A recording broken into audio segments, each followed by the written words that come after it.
नमस्कार। आज के इस खास पेशकश में हमारे साथ है राष्ट्रीय महिला आयोग की अध्यक्ष ममता शर्मा, जिनसे हम महिलाओं से जुड़े विभिन्न मुद्दों पर बातचीत करेंगे। मैं हूं राजीव रंजन नाग। ममता जी, आपकी प्रायोरिटी क्या है महिलाओं की स्थिति सुधारने के लेकर के? देखिए, वैसे तो हम बड़ी आसानी से कह देते हैं कि सशक्तिकरण होना चाहिए, लेकिन सशक्तिकरण के पीछे सबसे बड़ा जो है वो मुद्दा शिक्षा का जुड़ा हुआ है। और जब हम शिक्षित करेंगे इन लोगों को तो ये लोग अपने आप सशक्त होंगी। एक्चुअली इनका डेवलपमेंट होना चाहिए, ग्रोथ होनी चाहिए, तब जाके कहीं कुछ महिलाएं अपने आप में सशक्त बन पाएंगी। कई ऐसे बीमारू राज्य हैं जहां महिलाएं 30% से भी अधिक शिक्षित नहीं हैं, और ये समस्या उन राज्यों में भी बहुत ज़्यादा है। देखिए, उसके लिए मैंने एक जो अभी नया वो किया है, वो ये किया है कि हम जो एड्स देते हैं, विज्ञापन निकालते हैं तरह तरह के महिलाओं के लिए बड़े बड़े, और उनको शहरों तक सीमित करके छोड़ दिया जाता है। हम ये सोच रहे हैं कि जो जहाँ की रीजनल लैंग्वेज है, जैसे साउथ है तो साउथ की लैंग्वेज में गाँव तक, ब्लॉक लेवल तक पहुँचने का हमारा एक लक्ष्य मैंने बनाया है कि जहाँ तक हम ब्लॉक लेवल पे नहीं पहुँचेंगे। नॉर्थ ईस्ट है, नॉर्थ ईस्ट में कितने लोग अंग्रेज़ी और हिंदी समझते हैं। आपका पंजाब हरियाणा है, पंजाब में ऐसे ऐसे रिमोट विलेजेस हैं जहाँ पे हिंदी लोग समझ ही नहीं पाते हैं।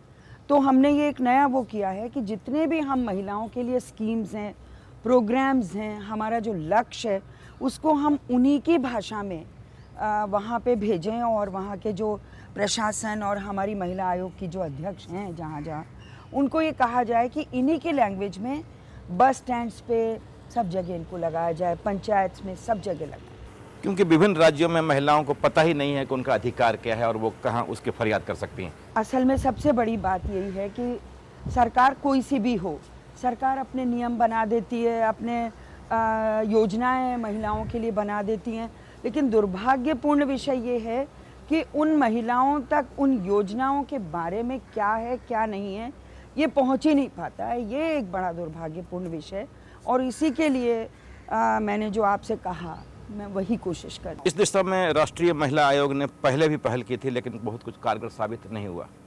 मैं पिछले उसकी तो बात नहीं करूंगी आपसे, लेकिन मैं मेरी बात करूंगी कि जैसे मैं कृष्णा जी से, जो हमारी मंत्री हैं, उनसे भी मैं मिल चुकी हूँ, अंबिका जी से भी मैं मिलना चाह रही हूँ, और इन सब से मिल के मैं ये चाह रही हूँ, एजुकेशन के लिए भी मिलना चाह रही हूँ कि हम किस तरह से गाँव तक पहुँचें। जैसे साउथ में है, साउथ की स्थिति पूरे देश से बिल्कुल अलग है। वहाँ 100% लिटरेसी है। आंध्र प्रदेश को छोड़कर केरला ले लीजिए आप, कर्नाटका ले लीजिए आप, तो इन सब एक ये मॉडल टाउन मॉडल होने चाहिए कि इस तरह से, जिस तरह से वो कर रहे हैं। हमने अपनी एक टीम भी बनाई है, कमेटी भी कॉन्स्टिट्यूट की है कि वो जाके वो वहाँ देखें कि किस तरह की उनकी वर्किंग है, और हम उस वर्किंग को लागू करें। इस देश में तो पंचायती राज संस्थानों के मजबूती के बाद भी भले ही महिलाओं को अधिकार मिल गया, पंचायत तो सरपंच बन गई हैं, लेकिन उनका पति ही उनका पूरा कारोबार। बिल्कुल सही कह रहे हैं, क्योंकि मैंने भी 4 चुनाव लड़े हैं और 2 बार मैं भी विधायक रही हूँ। तो कई बार ऐसा होता था कि पंचायत समिति की जब मीटिंग होती थी और ज़िला परिषद की मीटिंग होती थी, तो उनके पति आके बैठ जाया करते थे। तो मैं कह देती थी कि भाई जो सरपंच पति हैं वो अपना हाथ ऊंचा करें।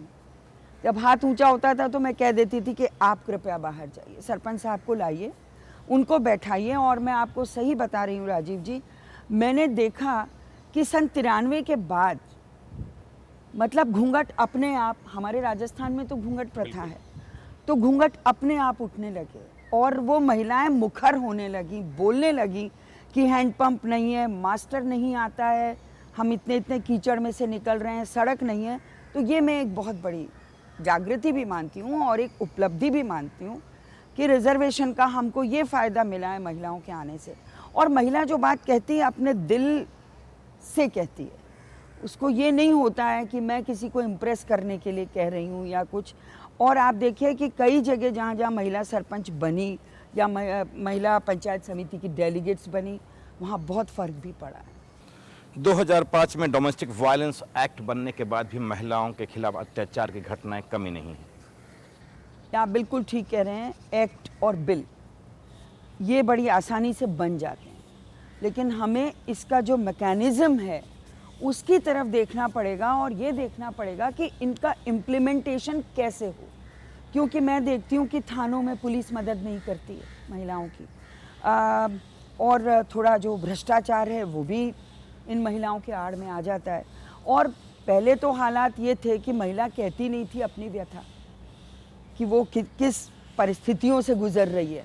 अब तो एक ये जो बने हैं कुछ ऐसी स्थिति आ गई है देश में कि महिला अपनी बात को बड़ी आसानी से कहने लगी है, और जब वो कहने लगी है तो उसको किस तरह से इन एक्ट और बिल्स का इम्प्लीमेंटेशन हो, ये बहुत ज़्यादा ज़रूरी है। क्योंकि महिलाएं आज भी समाज में दोयम दर्जे की नागरिक मानी जाती हैं। समाज में उनकी पहल और उनको एक जगह देने के लिए महिला आयोग क्या करे?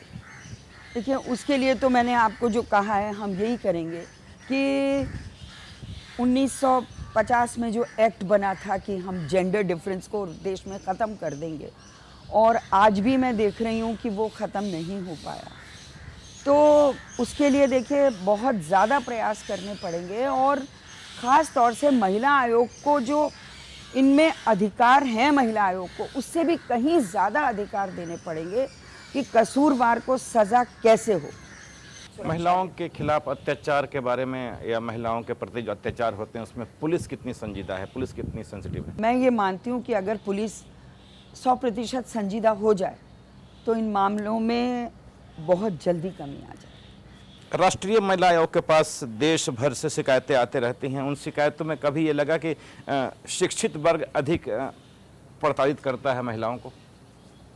देखिए, शिकायतें इस तरह की भी बहुत आती हैं, ये तो मैं नहीं कहूँगी कि बहुत ज़्यादा हैं, लेकिन फिर भी बहुत आती हैं। जैसे मैं दिल्ली बैठती हूँ तो यहाँ की लोकल बहुत शिकायतें आ रही हैं कि दिल्ली में इस तरह के डोमेस्टिक वायलेंस का बहुत ज़्यादा वो है।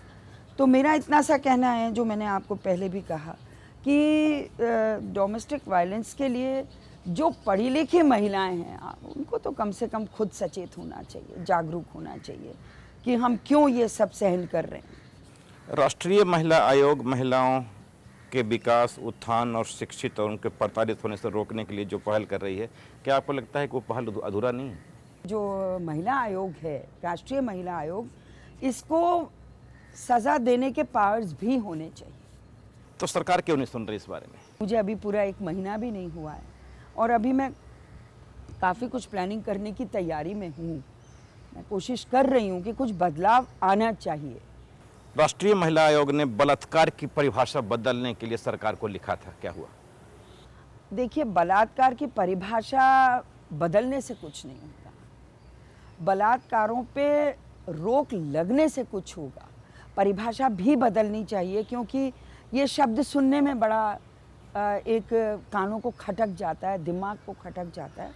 तो मैं ये चाहती हूँ कि इस पे पुलिस सख्ती से कार्रवाई करे, और ये नॉन बेलेबल है, कॉग्निजेबल होना चाहिए, इसको नॉन कंपाउंडेबल वो करना चाहिए। वो सब हम नहीं कर पाते। क्या लगता है कि सरकार की इच्छा शक्ति की शिकार हो गई है महिला आयोग? नहीं, ऐसा नहीं है, ऐसा नहीं है। मैं नहीं मानती कि सरकार की इच्छा शक्ति की शिकार हो गई है, लेकिन महिला आयोग बहुत कुछ कर सकती है। ये मैंने देखा है वहाँ बैठ के इन 20-25 दिनों में कि महिला आयोग बहुत कुछ कर सकती है, और हम करने के पूरे प्रयास कर भी रहे हैं। राष्ट्रीय महिला आयोग महिलाओं के खिलाफ उत्पीड़न के जो मामले आते हैं, और ख़ास करके वो वहाँ सक्रिय दिखती हैं जहाँ गैर कांग्रेसी सरकारें हैं।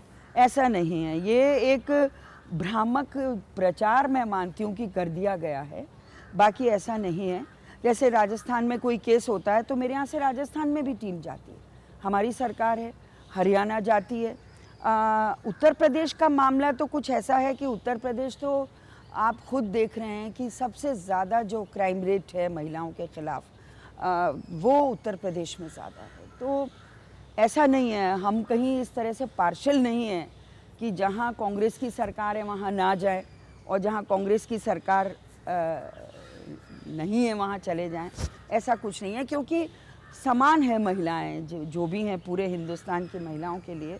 हमारा जो नज़रिया है, हमारा जो एटीट्यूड है, वो समान है। महिलाओं के खिलाफ जो भी उत्पीड़न घटनाएं घटी हैं उस पर आपके आयोग ने कई सिफारिशें की हैं सरकार को, लेकिन सरकार सुनती नहीं है। उसके लिए मैं समझती हूँ कि एक बार बात करनी पड़ेगी ये जो कंसर्निंग डिपार्टमेंट्स हैं इनसे, कि आप एक तरफ महिलाओं के अपलिफ्टिंग की बात करते हैं, सशक्तिकरण की बात करते हैं कि कैसे एम्पावर किया जाए महिलाओं को, और दूसरी तरफ हम इन केसेस में ढीले हो जाते हैं। ये एक बहुत बड़ा, जिसे मैं कहती हूँ कि कमी है, कि इन केसेस को तो हम इस तरह से डील करें कि पुरुषों की मानसिकता में अपने आप बदलाव आए। क्या लगता है कि महिलाएं इसलिए शोषण के शिकार हो रही हैं क्योंकि ये पुरुष प्रधान देश है? अब तो मैं ये नहीं कहूँगी, क्योंकि अब तो काफ़ी महिलाएं अब जब हवाई जहाज़ उड़ाने लगी हैं और आर्मी में भर्ती होने लगी हैं, और हमारे देश की राष्ट्रपति महिला हैं, यूपीए की चेयरपर्सन महिला हैं, 3-4 मुख्यमंत्री महिला हैं, तो मैं ये तो अब नहीं कहूँगी। लेकिन हाँ, ये ज़रूर है कि आज भी पुरुषों की मानसिकता में बदलाव लाने की ज़रूरत है। पुरुष बदलने के लिए तैयार हैं? बदलेंगे, अपने आप बदलेंगे। जब शिक्षित होंगी महिलाएं तो अपने आप बदलेंगे, मेरा ये मानना है। कभी लगा आपको कि 498A का दुरुपयोग भी हो रहा है? देखिए, मैं तो ये मानती हूँ कि 498A को बहुत सख्ती से लागू करना चाहिए।